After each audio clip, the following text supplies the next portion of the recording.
Madam madam ಏನಾಯಿತು? ಏನೋ ಅರ್ಜೆಂಟಾಗಿ ಬರೋಕ್ಕೆ ಹೇಳಿದ್ರಿ, ಏನಾದ್ರು ಸಮಸ್ಯೆ ಆಗಿದೆ ಮೇಡಮ್? ಇನ್ನೂ ಏನು ಸಮಸ್ಯೆ ಆಗಿಲ್ಲ, ಆಗಕ್ಕೂ ಮುಂಚೆ ನಿನ್ನ ಕರೆಯೋಣ ಅಂತ ಕರೆದೆ. ಮೇಡಮ್ ಅರ್ಥ ಆಗಿಲ್ಲ.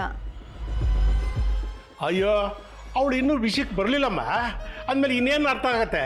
ಏನು ವಿಷಯ ಹೇಳಿ ಸರ್. ನಾನು ಹೇಳೋಕ್ಕಿಂತಲೂ ಮಮತಾನೇ ಚೆನ್ನಾಗಿ ಹೇಳ್ತಾರೆ. ಮಮತಾ ಅದೇನು ಅಂತ ಹೇಳಮ್ಮ. ನೀನೀಗ ಅಭಿನ ಯಾವುದಾದ್ರೂ ಒಂದು ಕೆಲಸದಲ್ಲಿ ಎಂಗೇಜ್ ಮಾಡಬೇಕು. ಅಂದರೆ ಏನು ಮೇಡಮ್ ಅರ್ಥ? ಆಲ್ರೆಡಿ ಅವ್ರಿಗೊಂದು ಮೀಟಿಂಗ್ ಫಿಕ್ಸ್ ಆಗಿದೆ. ನೋಡಮ್ಮ, ಫೋನ್ ಕಾಲಲ್ಲಿ 2 ನಿಮಿಷ, ವಿಡಿಯೋ ಕಾನ್ಫರೆನ್ಸ್ ಮೀಟಿಂಗಲ್ಲಿ 3 ನಿಮಿಷ, ಇಷ್ಟಾದರೆ ಸಾಕಾಗಲ್ಲ. ಮತ್ತೆ ತುಂಬ ಬ್ಯುಸಿ ಆಗಬೇಕು. ಅಂದರೆ ಅತ್ತಿಂದಿತ್ತೋ ಇತ್ತಿಂದತ್ತ ಅಲ್ಲಾಡಬಾರ್ದು. ಈಗ ರೂಮಿಗೆ ಹೋಗಿ ಏನಾದರೂ ಮಾಡು, ಹೋಗು. ಏನು ಮಾಡಲಿ ಮೇಡಮ್? ಹೋಗಿ ಸಾಯಿ. ವಾಟ್? ಅಯ್ಯೋ ತಪ್ಪು ತಿಳ್ಕೊಬೇಡಮ್ಮ, ಪ್ರಜ್ಞೆ ತಪ್ಪಿ ಕೆಳಗಡೆ ಬೇಡು. ತಲೆ ನೋಯ್ತಾ ಇದೆ, ಸೊಂಟ ನೋಯ್ತಾ ಇದೆ, ಕಾಲು ನೋಯ್ತಾ ಇದೆ ಅಂತ ಏನಾದರೂ ಒಂದು ಡ್ರಾಮಾ ಮಾಡು.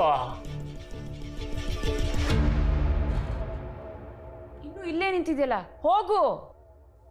ಸರಿ ಮೇಡಮ್.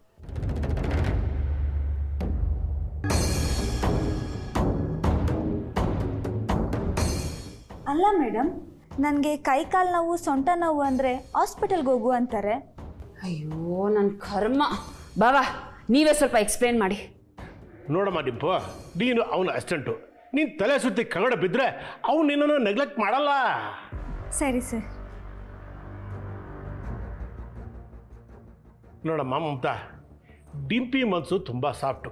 ನೀನು ಅವಳನ್ನು ಸಾಫ್ಟಾಗಿ ಹ್ಯಾಂಡಲ್ ಮಾಡಬೇಕು. ನೀನು ಧ್ವನಿಗೆ ಅವಳು ಹೆದರ್ತಾಳೆ. ಸಾಫ್ಟ್ ಆಗಿದ್ರೆ ಏನು ಕೆಲಸನೂ ನಡೆಯಲ್ಲ ಬಾವಾ. ಹೀಗೆ ಜೋರಾಗಿ ಮಾತಾಡಿನೇ ನಮ್ಮ ಕೆಲಸನ ನಾವು ಮಾಡಿಸ್ಕೋಬೇಕು. ಕೇಳಿಲ್ವಾ, ಮಂತ್ರಕ್ಕೆ ಮಾವಿನಕಾಯಿ ಉದುರೋದಿಲ್ಲ ಅಂತ, ಕಲ್ಲು ತಗೊಂಡು ಬೀಸ್ಬೇಕು. ಅದು ಸರಿನೇ.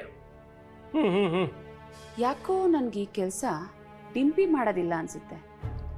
ನಾನೇ ಏನಾದರೂ ಮಾಡಬೇಕು ಅಂದ್ಕೊಂಡಿದ್ದು ಮಾಡ್ತಾಳೆ ಅಂತ ಕರೆಸ್ದೆ. ಆದರೆ ಈಗ ಅವಳು ಮಾಡ್ತಾಳೋ ಇಲ್ವೋ ಅಂತ ನನಗೆ ಡೌಟ್ ಆಗ್ತಾ ಇದೆ. ಅದಕ್ಕೆ ನಾನೇ ಮಾಡ್ತೀನಿ. ಇದು ಒಳ್ಳೆ ಐಡಿಯಾ ಅಮ್ಮ.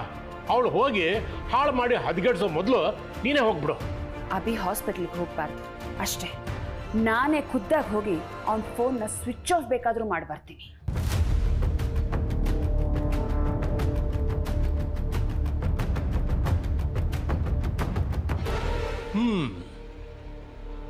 ಮಮತಾ ಕಾನೂನನ್ನು ಕೈ ತೊಳ್ತಾ ಇದ್ದಾಳೆ. ಒಂದು ಸೂಪರ್ ಡೂಪರ್ ಹಿಟ್ಟು, ಇಲ್ಲಾಂದರೆ ಶಾಂತಮ್ಮ ಪಾಪಮ್ಮ. ಛ ಛ ಛ, ನಾನು ಯಾಕೆ ಅಭಿಷೇಕ ನೋಡಿಲಿ. ಮಮತಾ ಗೆದ್ದರೆ ನಾನು ಗೆದ್ದಾಗೇನೆ.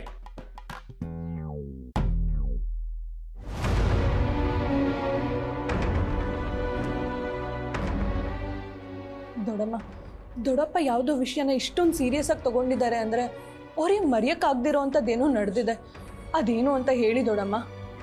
ನನಗೆ ಗೊತ್ತಿರೋ ಎಲ್ಲ ವಿಷಯಗಳು ನಿಮ್ಗಳ ಹತ್ರ ಹೇಳಿದ್ದೀನಿ, ಅಷ್ಟು ಬಿಟ್ಟು ಬೇರೇನೂ ನನಗೆ ಗೊತ್ತಿಲ್ಲ.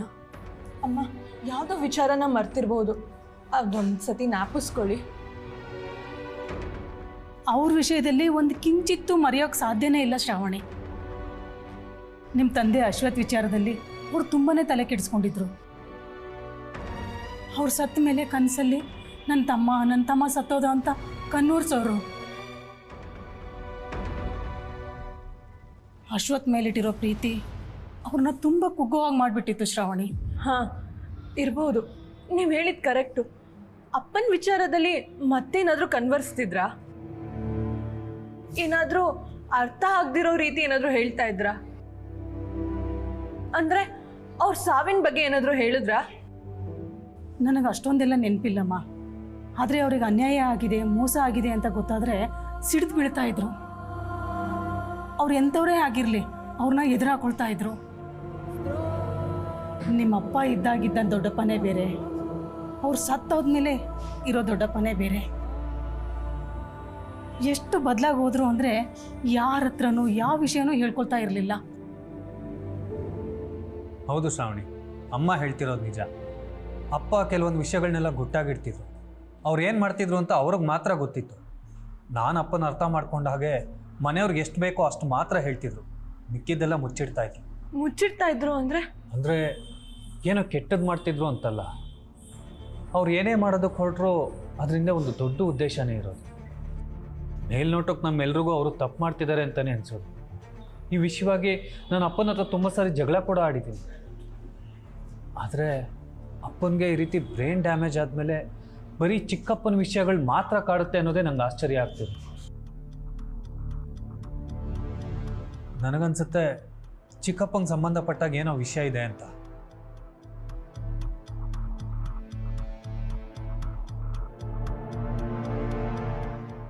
ಏನ್ ನಡೆದಿದೆ ಅಣ್ಣ, ಒಂದು ಅರ್ಥ ಆಗ್ತಿಲ್ಲ ನನಗೆ.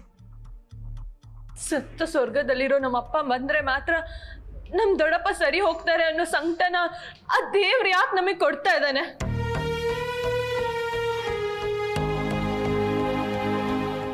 ಅಪ್ಪನ್ ಹೇಗ್ ಕರ್ಕೊ ಬರೋದು?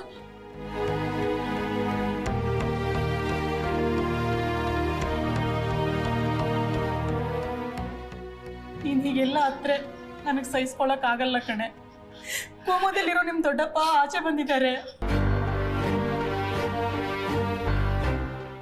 ಅಷ್ಟೇ ಆಗಿದೆ ಅಂದಮೇಲೆ ಇಷ್ಟ ಆಗಲ್ವಾ? ನಿಮ್ಮ ದೊಡ್ಡಪ್ಪ ಚೆನ್ನಾಗಿ ಆಗೇ ಆಗ್ತಾರೆ, ನೀನು ನಲ್ಬೇಡ ಕಣೆ. ದುಃಖ ಆಗದೆ ಇರತ್ತ ದೊಡ್ಡಮ್ಮ, ಅಪ್ಪನ್ಗಿನ ಹೆಚ್ಚಾಗಿ ನೋಡ್ಕೊಂಡಿದ್ದಾರೆ. ಆದ್ರೆ ಅವ್ರ ಜೀವನದಲ್ಲಿ ಏನೇನ್ ವಿಚಾರಗಳು ನಡೀತಿದೆ ಅಂತ ನಮಗೆ ಗೊತ್ತಿಲ್ಲ. ನಾವ್ಯಾಕೆ ದೊಡ್ಡಪ್ಪನ್ ಸರಿಯಾಗಿ ಅರ್ಥ ಮಾಡ್ಕೊಂಡಿಲ್ಲ?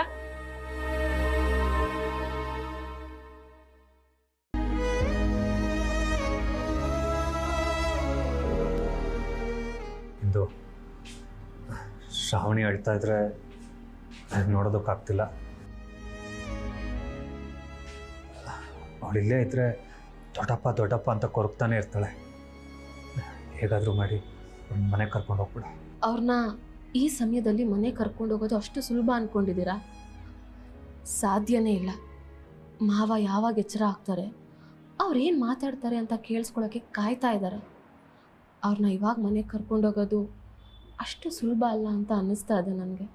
ಅವಳು ಈಗ ಅಳ್ತಾ ಕೂತಿದ್ರೆ ನನಗೇನು ಮಾಡಬೇಕು ಅಂತಲೇ ಗೊತ್ತಾಗ್ತಿಲ್ಲ. ಹೇಗಾದರೂ ಮಾಡಿ ಸಮಾಧಾನ ಮಾಡಿ.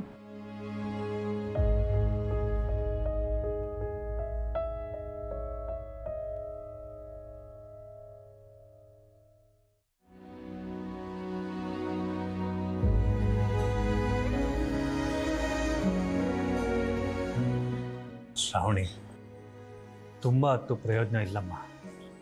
ಸಮಾಧಾನ ಮಾಡ್ಕೊ. ಅಪ್ಪ ಆದಷ್ಟು ಬೇಗ ಸರಿ ಹೋಗ್ತಾರೆ. ಅವ್ರು ಯಾಕೆ ಹೀಗಾಗಿದ್ದಾರೆ, ಅವ್ರನ್ನ ಕಾಡ್ತಿರೋ ವಿಷಯ ಯಾವುದು ಅಂತ ಗೊತ್ತಾದರೆ ಮೋಸ್ಟ್ಲಿ ಅವ್ರು ಸರಿ ಹೋದರೂ ಹೋಗ್ತಾರೆ ಅಂತ ಅನ್ಸುತ್ತೆ. ಅಪ್ಪ ಎಲ್ಲ ವಿಷಯನೂ ನಮ್ಮ ಹತ್ರ ಹೇಳ್ಕೊಳ್ದೇ ಇರ್ಬೋದು, ಅವ್ರ ಫ್ರೆಂಡ್ಸ್ಗಳ ಹತ್ರ ಆದರೂ ಹೇಳಿರ್ತಾರಲ್ವಾ.